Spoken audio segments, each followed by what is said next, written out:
What's going on, everybody? Welcome back to another video. Thank you all for tuning in. Today I wanted us to kind of just go over more of the sort of overall status of the game and look and feel. Today I kind of wanted to talk about the user interface, because it is quite important that the user interface is well done.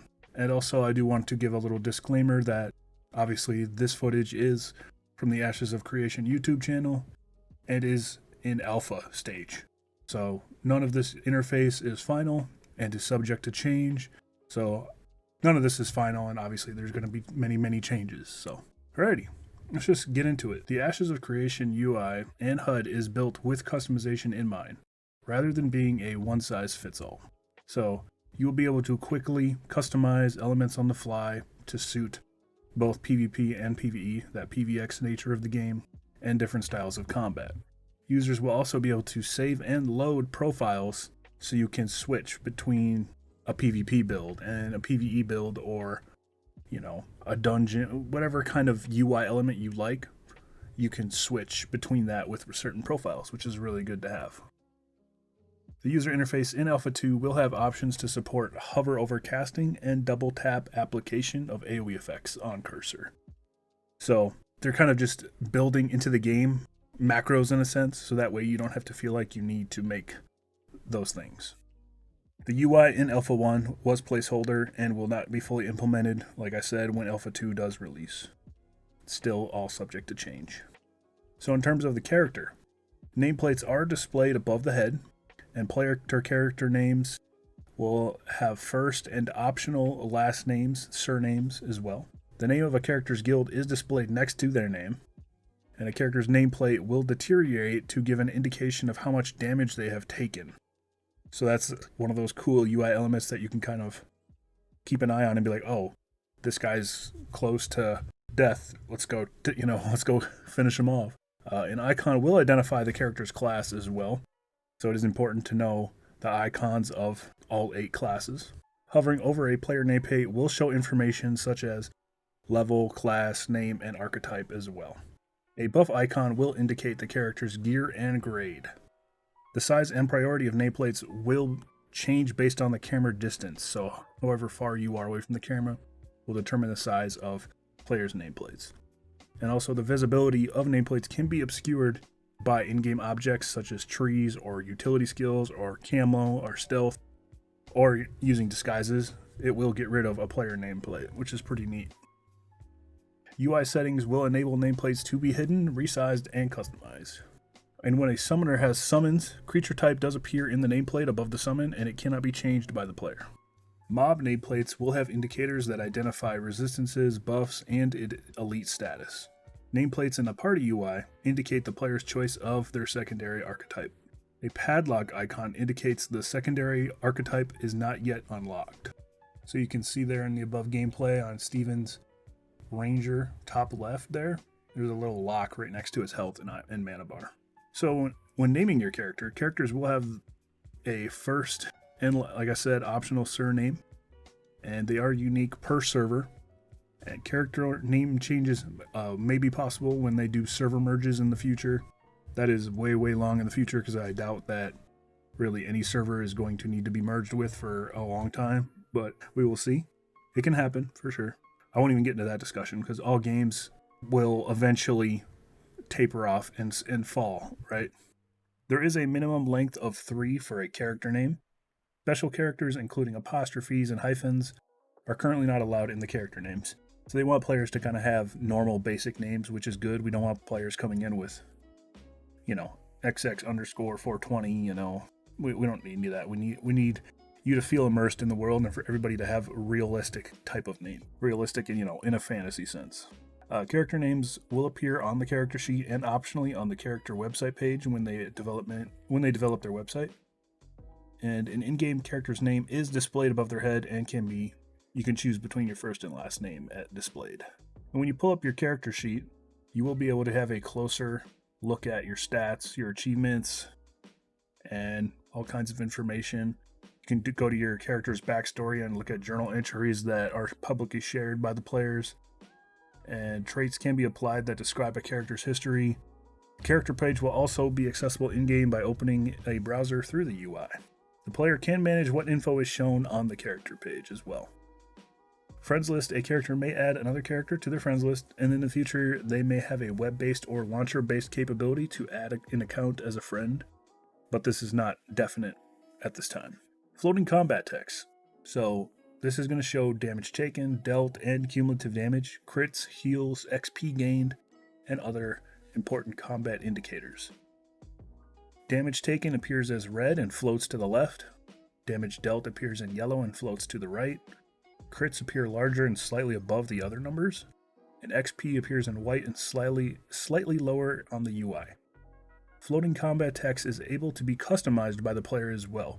So this is just kind of the basic look of it right now. You can do the text size and the boldness, damage icons to indicate the ability used.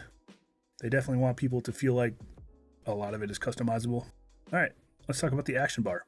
Players can build their characters with active skills they want on their action bar. The maximum number of skills can player have on their action bar will be around 15 to 20, and each archetype will have roughly 35 to 40 skills to choose from on average, which seems pretty wild to me. That many skills is a lot, but yeah, I'm just thinking about that. It seems like a lot of skills. We'll see. I think that might be too much, but who knows? There will be an option to include multiple action bars on a player's UI. For example, one fighter will be different from another based on what active skills they have chosen. Players are not given skills as they level up. You have to choose what skills that you want to take. So there is no spell book, requiring memorization. Basically, as I said in my previous video, that as you level up, you're going to get skill points, and then you can pick what kind of skills you want for your character. All right, let's talk about the UI settings. There's going to be a plethora of different settings, along with selecting different flavors, resizing and moving. There'll be text sizes and boldness, the reticles you can change, the combat targeting templates and decals, adjusting the screen shake. Nameplates could be hidden, resized, or customized. They want you to feel like you can change pretty much anything and everything. Obviously, all your graphical settings as well, with your texture, shadows, particles, and all of that stuff. Yeah, looks pretty awesome. I'm definitely looking forward to being able to customize it to my liking. There'll also be accessibility settings to aid with colorblind players as well, which is good to see.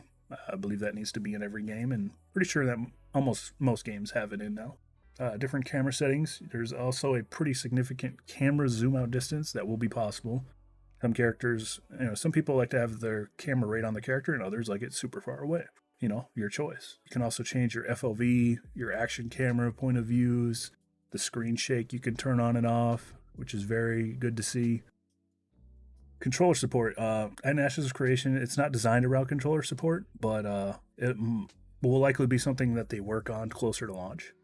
For localization, Ashes is aiming to be available in English, French, German, Russian, Italian, Polish, Spanish, and Portuguese. Previously, they didn't think it would be that much, but they did add a lot more later because they've expanded their offices. Other languages are being considered as well based on interest. So if you feel that your language is not represented, definitely get your word out there. Reach out to them. And then when we talk about the world map, you will be able to view the world map and have many different things of information shown on it. You'll be able to see tax rates on nodes. You potentially be able to incorporate player-created location marks that might be visible to other party members. And you'll be able to see a lot of information at each place once you have explored them. That is the important thing. There also is a mini-map. Discuss this as well. It's very useful. Kind of think of it as like a small little...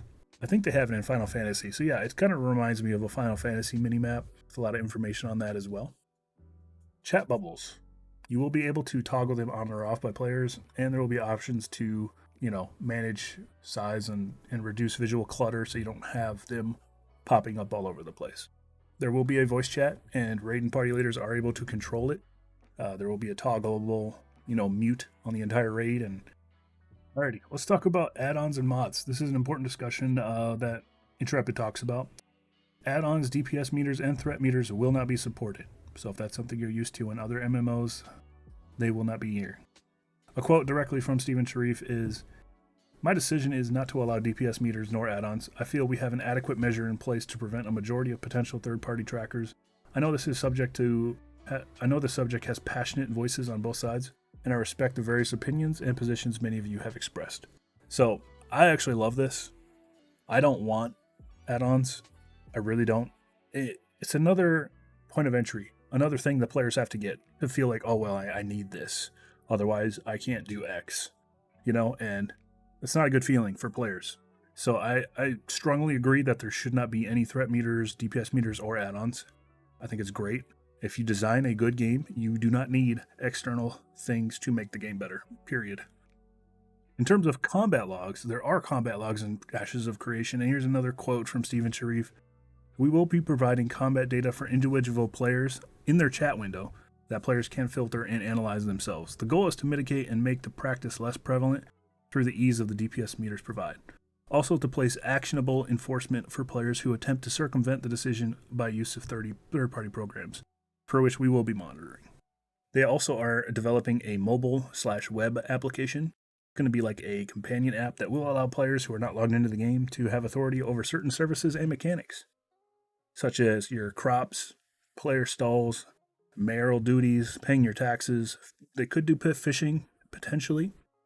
Parlor games, you'll get your node citizenship notifications, your player housing, guild leadership tools as well. I think that this is very awesome to feel connected with your guild. Maybe you're busy out doing something. Maybe you're not that busy, but you were just at home chilling on your phone, and you get a notification saying, hey, we got a war. Let's go. So you hop on and you get ready for war. Like, it's good things to have. And with, today's day and age, everybody has a lot of social medias and Discord, so like people know how to reach out, but it's another good feature that they want to build themselves, and I applaud them for it. Anyways, that's about pretty much everything about UI. I just wanted to go over a little bit of kind of their philosophy and how they want the game to look and feel, and they want players to have the choice, and I think it's great. And yeah, thank you guys for tuning in again for another video. I appreciate all the love. Keep doing all those YouTube things, and let's keep on moving. Alrighty, see you guys in the next one. Peace.